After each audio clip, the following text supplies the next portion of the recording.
Matt is a 23-year-old male with a history of desmoid tumor in his bowel. He's had several resections, and the ultimate end result of that is that he has no bowel left. He's had a full bowel resection, and the plan was ultimately for him to have an intestinal bowel transplant.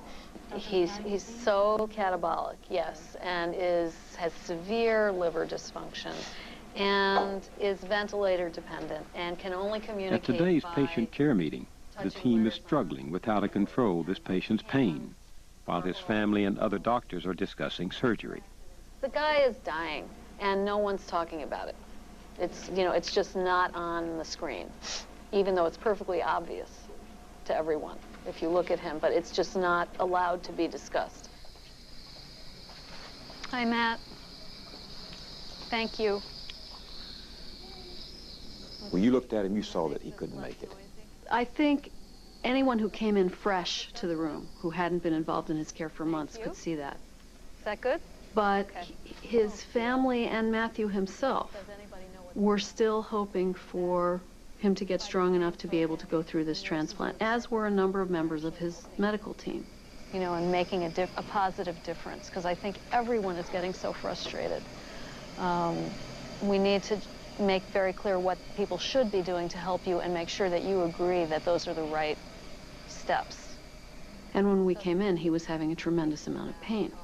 And there was a lot of confusion and misunderstanding between the staff and his family about the benefits and risks of pain medicine in his case. His family was worried that giving him medicine for his pain would make him unwilling to fight to come off the ventilator, that he would not fight to get off that ventilator and get better.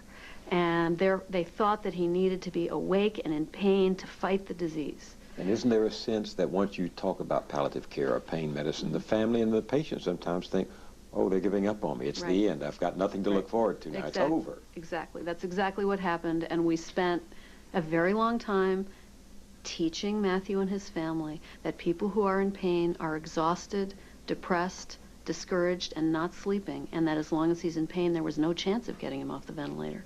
That in order to get him off the ventilator, we had to make sure he slept well at night. We had to make sure he wasn't in pain so that his energies were not going into being in pain. And then there was a chance that he would be able to come off the ventilator.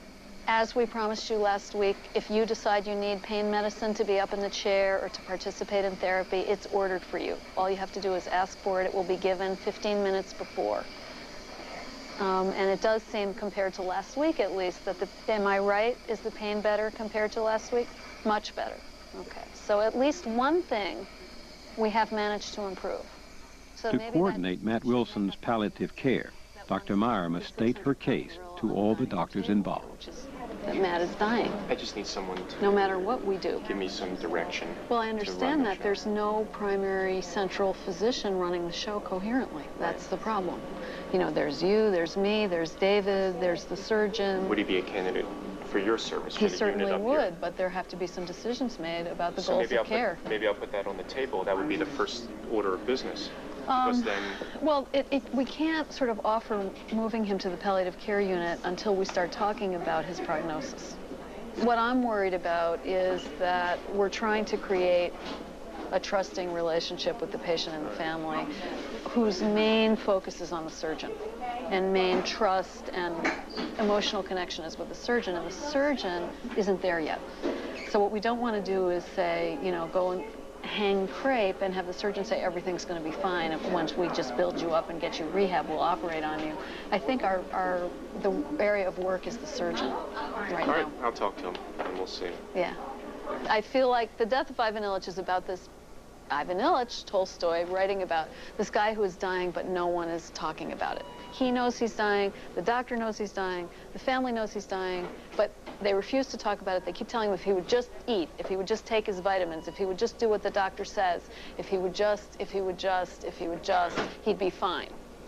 And there's this silence surrounding the facts, which everyone knows, and so the patient dies alone. Completely alone, with no connection, no real connection with anyone that he cares about. And it's a very profound story because it's happening every day. with all these patients here. It's the same thing. Well, the doctors are afraid of it. The doctors are afraid, the families are afraid, the patients are afraid, and in an effort to protect, the suffering is really profound because people are facing something very frightening all by themselves. Do you give your colleagues, your peers, your students copies of this? Every student who rotates with us, every intern, every resident, every fellow gets a copy of this, along with a syllabus which is much more scientifically based. How do you take that message into what you do here? By opening the possibility of discussion with patients and families. We don't force the discussion on people. We don't insist that they address the fact of their mortality at whatever distance from now it may be.